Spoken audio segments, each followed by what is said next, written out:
새 봄을 맞는 여러분 모두에게 우리 하나님의 은혜와 평강이 가득 임하게 되시기를 바랍니다. 오늘은 사순절 둘째 주일이면서 3.1절이기도 한 의미 있는 주일입니다. 올 들어서 첫 번째 온 세대 예배로 어린이부터 어르신까지 이렇게 한 자리에 모여 함께 예배하고 있습니다. 평소와 조금 다른 형식으로 찬양하고 또 함께 참여하며 잠시 후에는 우리가 함께 성찬도 나누게 됩니다. 이렇게 함께 예배를 드릴 때 우리는 평범하면서도 공통적인 한 가지 사실을 떠올리게 됩니다. 우리 모두는 각자의 삶의 자리에서 걸어와서 지금 이 자리에 모였고, 또 오늘 예배가 끝나면 다시 각자의 삶의 자리로 돌아간다라고 하는 자연스러운 사실입니다. 사람은 누구나 매일의 삶에서 활동 후에 집으로 돌아갑니다. 돌아갈 집이 있는 사람은 행복한 사람입니다.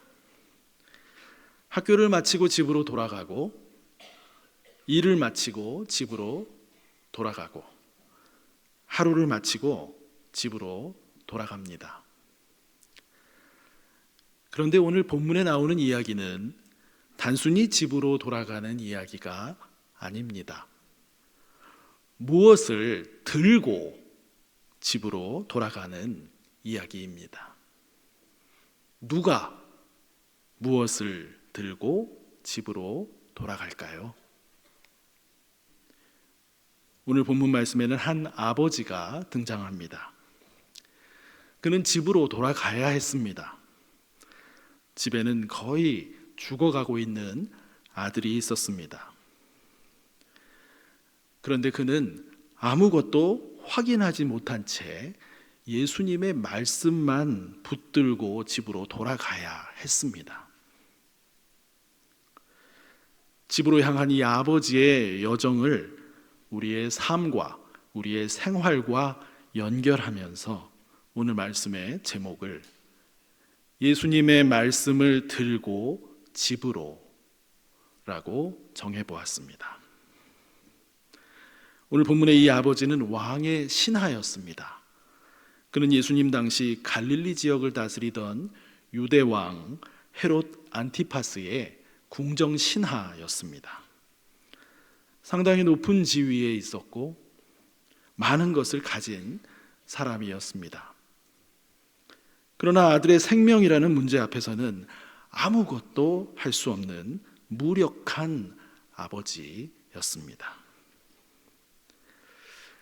이 장면은 우리 모두의 삶을 비추는 거울과도 같습니다. 우리는 각자의 자리에서 많은 것을 가지고 살아가지만 어떤 문제 앞에서는 아무것도 할 수 없는 무력함을 만나게 됩니다. 자신의 힘으로는 어찌해 볼 수 없는 이 생명의 위태로움 속에서 이 아버지는 결국 예수님께 도움을 청합니다.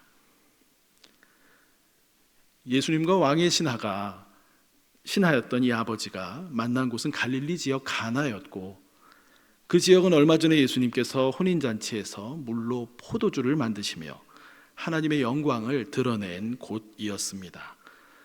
이 신하의 죽어가는 아들은 갈릴리 지역의 다른 곳에 있는 가버나움에 있는 그의 집에 있었습니다. 이 왕의 신하는 예수님이 유대 지역에서 갈릴리로 오셨다는 말을 듣게 됩니다. 아마 예수님은 유대에서 사마리아를 거쳐서 사마리아 여인도 만나시고 다시 갈릴리로 오신 듯합니다. 아마도 예수님의 능력은 사람들에게 많이 알려져 있었을 것이고, 그 능력을 힘입어 이 아들의 생명을 구할 수 있다면 이 아버지는 뭐라도 해보려고 했었을 것입니다. 그래서 그는 예수님께 나아가 요청했습니다. 예수님, 내려오셔서 내 아들의 병을 고쳐주소서. 그가 거의 죽게 되었습니다. 그러나 예수님은 어떻게 하셨나요? 그를 따라 가버나움으로 내려가셨나요? 아니었습니다. 예수님은 왕의 신하의 요청대로 함께 내려가서 표적을 멋지게 보여주시기보다 더 깊은 길을 제시하셨습니다. 그것은 눈으로 확인하는 기적이 아니라 말씀을 먼저 신뢰하는 믿음의 길이었습니다. 예수님은 이 아버지를 기적을 원하는 사람에서 말씀을 붙드는 사람으로 초대하셨습니다. 예수님은 왕의 신하와 함께 가버나움 그의 집으로 내려가는 대신 한 문장의 말씀을 주셨습니다. 오늘 본문에서 가장 중요한 말씀입니다. 가라, 내 아들이 살아있다. 이 순간 왕의 신하는 선택해야 했습니다. 예수님을 붙잡고 때를 써서라도 가버나움으로 집으로 모셔갈 것인가, 아니면 예수님의 말씀을 붙잡을 것인가. 말씀을 붙잡는다는 것은 무엇을 의미할까요? 말씀을 붙잡는다는 것은 그 말씀을 믿고 걸어간다라고 하는 의미입니다. 예수님은 가라, 내 아들이 살아있다 라고 말씀하셨습니다. 여기에서 가라라고 하는 단어는 이 헬라어의 현재 명령형으로 사용되었는데요, 계속해서 가라라고 하는 의미입니다. 그리고 살아있다라고 하는 이 헬라어 표현도 현재형으로 쓰여 있습니다. 그 의미는 이미 살아있으며 계속 살아있다라고 하는 의미입니다. 예수님은 미래를 약속하신 것이 아니라 현재의 생명을 선언하신 것입니다. 여기서 한 가지가 더 중요합니다. 이 사람은 왕의 신하였습니다. 말 그대로 왕의 시스템 안에서 움직이던 사람이었습니다. 왕의 명령, 왕의 권위, 왕의 자원이 그의 생활 세계 전체를 이루고 있었습니다. 그런데 아들의 생명 앞에서 그 모든 것이 멈춰 섰습니다. 왕의 권위도, 지위도, 재산도 생명을 되돌릴 수 없었습니다. 그리고 바로 그 지점에서 예수님은 새로운 질서를 보여주십니다. 왕의 힘이 아니라 말씀의 힘입니다. 예수님은 함께 내려가 기적을 보여주시기보다 단 한 문장의 말씀으로 생명의 사건을 일으키십니다. 왕의 사람이던 그는 예수님의 이 한 문장을 듣는 순간 말씀의 사람이 됩니다. 이제 그가 붙든 것은 권력이 아니라 말씀이었습니다. 예수님의 이 말씀을 들은 아버지는 집으로 돌아갑니다. 말씀만 들었지 아들의 상태에 대해서는 그가 확인한 것은 아무것도 없었습니다. 그 시대에 전화를 걸어볼 수도 없었고 카톡을 보내 상황을 전해받을 수도 없었겠지요. 가버나움까지 가려면 25km에서 30km나 되는 그런 거리여서 말을 타고도 하룻길 이상을 가야 하는 그런 거리였습니다. 이 길은 단순한 귀가가 아니라 믿음의 길이었습니다. 말씀과 현실 사이를 걷는 길이었습니다. 그는 집으로 향하는 길을 걸어가야 했습니다. 아들의 상태를 확인할 수 없는 시간은 그에게 긴장의 시간이었을 것입니다. 재산과 지위를 모두 쏟아부어도 생명을 되돌릴 수 없는 그 사실 앞에서 그 자신의 한계, 곧 인간의 한계를 깊이 느낄 수밖에 없었습니다. 그러나 그의 마음에는 한 문장이 남아 있었습니다. 가라, 내 아들이 살아있다. 예수님의 이 말씀은 그가 멈추지 않고 계속 걸어가게 하는 힘이었습니다. 그 길은 불안의 시간이면서 동시에 희망의 시간이었습니다. 그가 집을 향해 걸어가던 중에서 멀리서 한 무리의 사람들이 다가오는 것이 보였습니다. 가까이 오자 그것이 자신의 가버나움 집의 식솔들이었다는 것을 알아차렸습니다. 그들의 모습에는 왠지 모를 생동감이 느껴졌고 왕의 신하의 마음에는 희미한 희망이 스쳐 지나갔습니다. 그리고 마침내 그들의 입에서 죽어가던 아이가 살아있습니다 라는 말을 듣는 순간 이 왕의 신하는 정신이 번쩍 들었습니다. 그동안 마음을 짓누르던 불안과 절망이 순식간에 거쳐버렸습니다. 그는 곧 아이가 낫기 시작한 때를 물었고 식솔들은 어제 7시쯤 그 열기가 떨어졌다고 답했습니다. 그 시간은 바로 예수님께서 내 아들이 살아있다 라고 말씀하시는 그때였습니다. 그 순간 왕의 신하는 예수님의 말씀을 온전히 신뢰하게 되었습니다. 집으로 돌아온 후에는 그와 온 집안이 함께 믿게 되었습니다.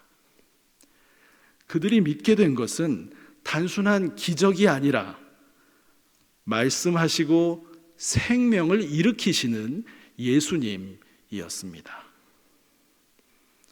이 사건은 단순한 치유의 사건이 아니라 예수님의 말씀이 생명을 일으키시는 하나님 말씀임을 드러냅니다. 창세기에서 하나님이 빛이 있으라 라고 말씀하셨을 때 빛이 생겨났었던 것처럼 예수님이 내 아들이 살아있다 말씀하시는 순간 생명이 시작되었습니다. 사랑하는 여러분, 이 왕의 신하가 집으로 돌아가는 여정에서 예수님의 말씀을 마음에 품고 내려갔다고 생각해 봅시다.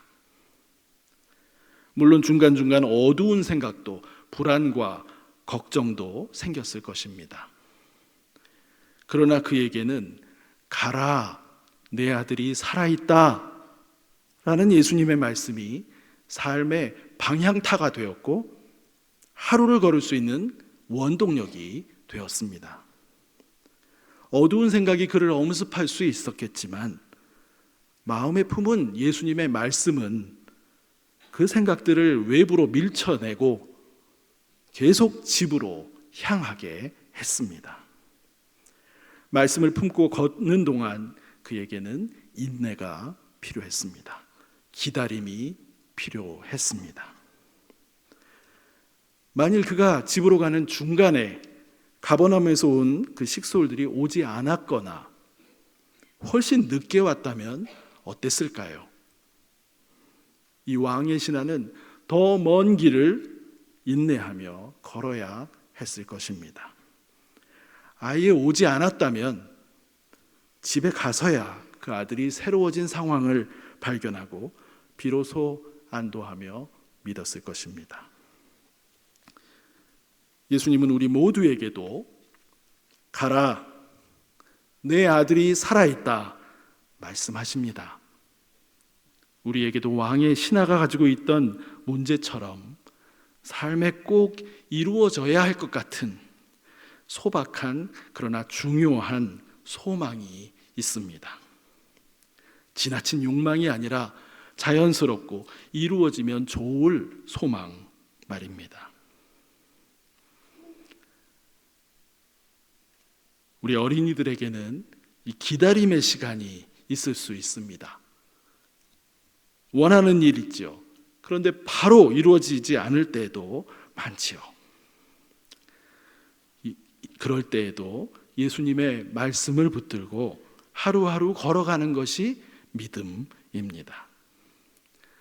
저 역시 어린 시절에 아주 소극적이고 위축된 그런 성격을 가지고 있었지만은 학년이 올라가면서 기도도 하게 되었고요. 예수님을 의지하는 그런 시간 속에서 조금씩 변화되어 가는 것을 경험했습니다.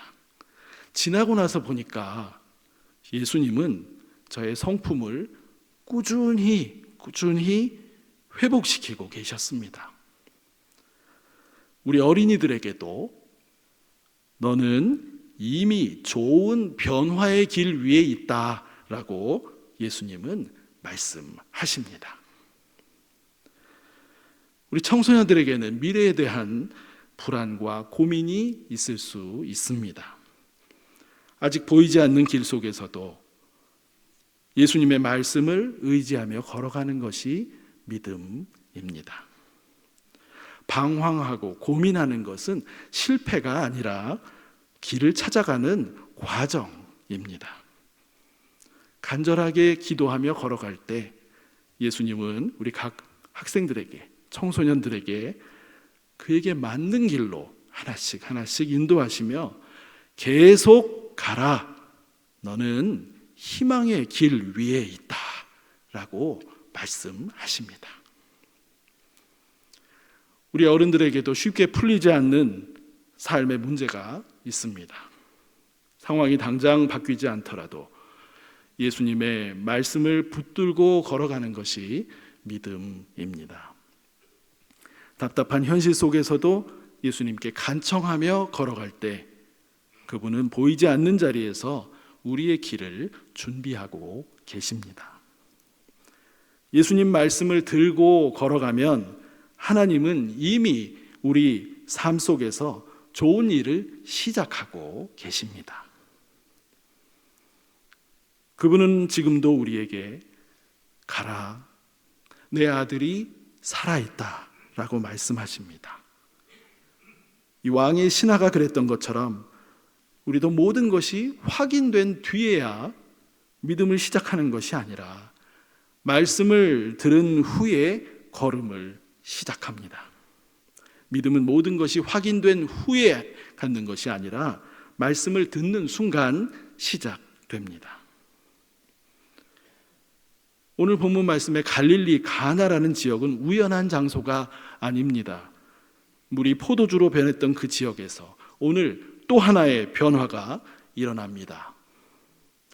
그때도 오늘도 예수님은 말씀으로 위기를 기쁨으로, 죽음의 그림자를 생명으로 바꾸셨습니다.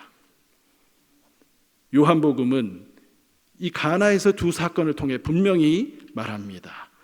예수님의 말씀은 생명을 일으키는 하나님의 말씀입니다. 창세기에서 하나님이 말씀하실 때 생명이 시작되었던 것처럼 예수님의 말씀도 생명을 일으키는 창조의 말씀입니다. 왕의 신하는 아무것도 확인하지 못한 채 예수님의 말씀을 들고 집으로 걸어갔습니다. 그가 들고 간 것은 해결된 현실이 아니라 생명을 약속하신 말씀이었습니다. 그리고 바로 그 말씀 속에서 생명의 일이 시작되었습니다. 사랑하는 여러분, 오늘 우리도 마찬가지입니다. 이 예배가 끝나면 우리는 여전히 해결되지 않은 문제와 불확실한 현실 속으로 돌아가게 될지도 모릅니다. 어쩌면 우리 각자에게도 내 아들이 살아있다라고 하는 말씀은 서로 다른 자리에서 들릴지 모릅니다.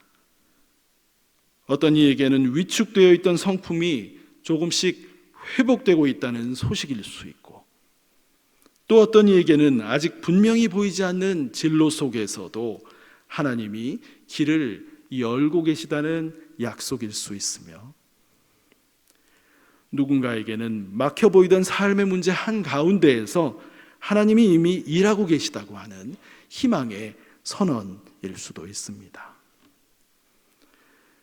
이 말씀은 모든 문제거리가 즉시 사라졌다라고 하는 선언이 아니라 하나님이 지금 우리 삶 속에서 생명의 일을 시작하고 계시며 그 일을 이루어가고 계시다라고 하는 약속입니다. 그러나 우리는 빈손으로 돌아가는 것이 아닙니다. 예수님의 말씀을 들고 돌아갑니다. 우리는 해결된 현실이 아니라 약속된 말씀을 붙들고 걸어갑니다. 왕의 신하가 말씀을 들고 집으로 걸어갔던 것처럼 우리도 오늘 말씀을 품고 삶의 자리로 나아갑니다. 그래서 믿음은 모든 것이 확인된 뒤에 시작되는 것이 아니라 하나님의 이 생명의 일을 하나님이 시작하셨다는 이 말씀을 듣는 순간 시작됩니다. 이 말씀 모든 문제가 즉시 사라진다고 하는 그런 약속이 아니라 어떤 상황 속에서도 하나님이 이미 우리 삶 안에서 생명의 일을 시작하고 계신다고 하는 약속입니다. 그렇다면 여러분, 오늘 예수님이 여러분 각자에게 살아있다 라고 말씀하고 계신 그 영역은, 여러분의 영역은 어디입니까?